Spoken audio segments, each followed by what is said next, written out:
Why you can't stop rushing the downswing, resulting in weak and wayward shots, just like you're seeing here, is because you are missing these two key moves that will result in shots like this. Nice, smooth, silky power with really good control. And this is what we see all the top players who have that real silky smooth swing throughout golfing history do. So let's get straight into it. So this is all about your sequencing of your rotation in your backswing and your downswing. So number one here, your sequencing in your backswing. This is so huge for when players really struggle with rushing their downswing. It comes from their backswing. So this is what a lot of players will be doing.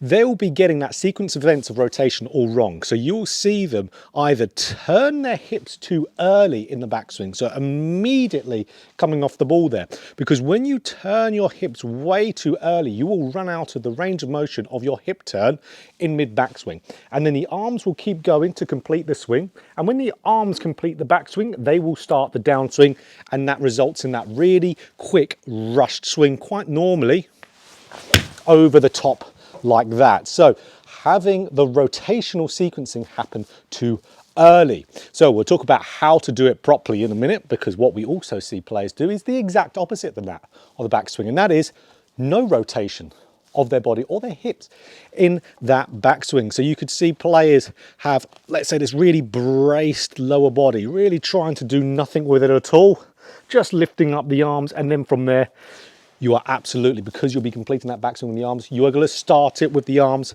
resulting in that really rushed downswing, getting quite often over the top, but you can really sometimes see a player react via pulling the shaft down from there, but really rushed. So that's where there's not much you could do to kind of mask those areas to get the silky smooth swing.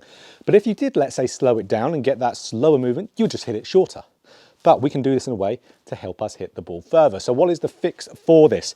This is the key move you're missing, and that is really making sure that we are sequencing that backswing properly. So if we can complete our backswing with our body, we're going to start it with our body, and then you're going to have that nice unrushed look with good power. So I want to see players in their early backswing with their hips do nothing. Don't want to see anything. And then from there, I want them to turn up their body. So I want to see no hip turn at the beginning of the swing, a little bit of chest turn, absolutely, and then rotate those hips up towards the top, because then you'll be completing that top of the backswing with your hip rotation. And then it's going to be so much easier then to start with that lower body. So this is good for the guys who rotate the hips too early, which you quite often see a really inside takeaway as well, or the guys who don't do enough. So here's a good drill here that's really going to set it off in a really good motion. So grab a stick, put the stick through your belt loops to where you're just getting a little bit poking out on the right, a lot on the left there. And I want you to, in that takeaway, pause. So a tiny bit of chest rotation, no movement on the lower body, which you would now be able to see because the stick won't move. And then from there, get the stick to go as close to halfway to the golf ball from where it was as you can. If you feel like you need to lift up the left heel to do that, go for it. And that's going to give you that completed nice in sequence turn, and then you're going to get that lower body starting the downswing, which is then what you need to be able to get that nice silky smooth swing, which is the second key point here, which we'll get into in way more depth. So here we go, here's a drill. Get to takeaway and pause, then get the stick pointed halfway to the golf ball and turn. So the second reason of why you can't stop rushing that downswing is sequencing of your rotation again, but in the downswing. So we talked about how the backswing really influences it with its sequencing. Now that downswing, because you could have a great sequencing up to the top, but again, if you are doing something wrong conceptually by just trying to create power, we see a lot of people try to rotate that upper body and firing those arms out first. But that actually slows your swing down considerably, but makes the swing look like it's really, really rushed. So where that would be a low club head speed for most golfers, but go absolutely nowhere and way off the planet, like you can see with my friend do here. Ball way out towards the right is normally what we would see players do. So again, it will give you that rushed visual, but it will also make your swing really quite slow as well. So not what we want. So what we do want players to do, the fix for it, is really calming down that chest rotation. This is huge. This is what we see the best, smoothest swingers always do. So if we look at Fred Couples, Look at how he is moving in that downswing. See how his chest is pointing behind him at the camera for really that first initial portion. For actually really quite a considerable amount of the downswing, his chest is pointing back.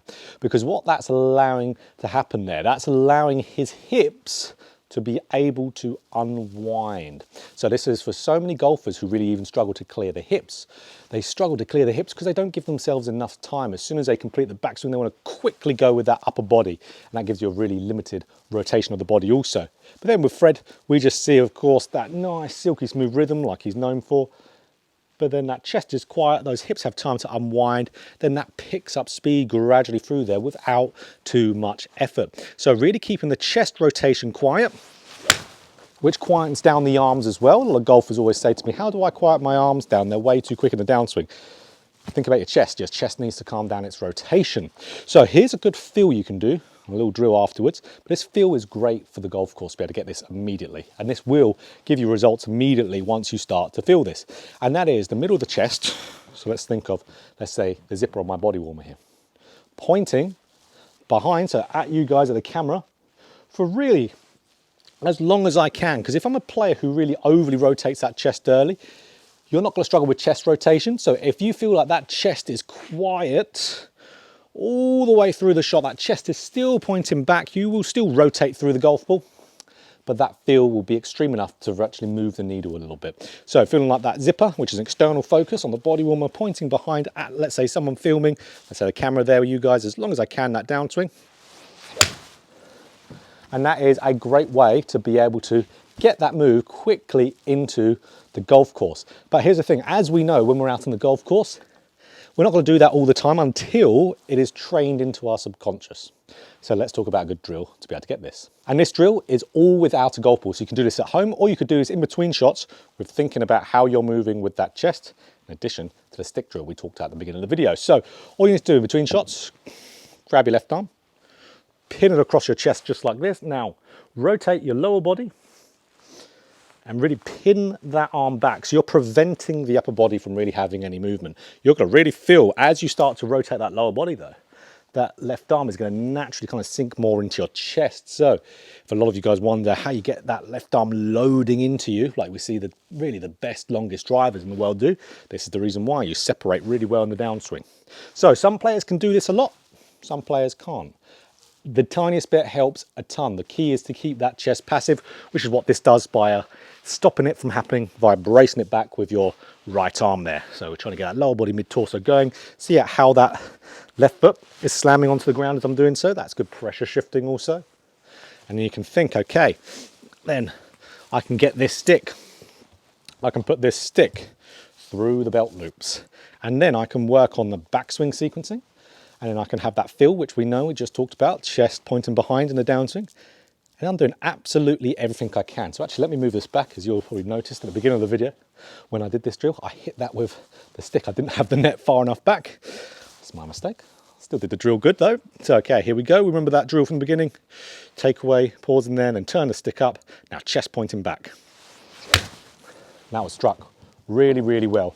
And that will give you that nice smooth rhythm, resulting in really good, powerful shots like you see all those smooth swingers out there. And it would be brilliant for absolutely every golfer to get into their golf swing. So absolutely, if you enjoyed this video, click that like button. If you want more golf instruction, just like this, hit the subscribe button and hit the bell button too to be notified every time I put out a video.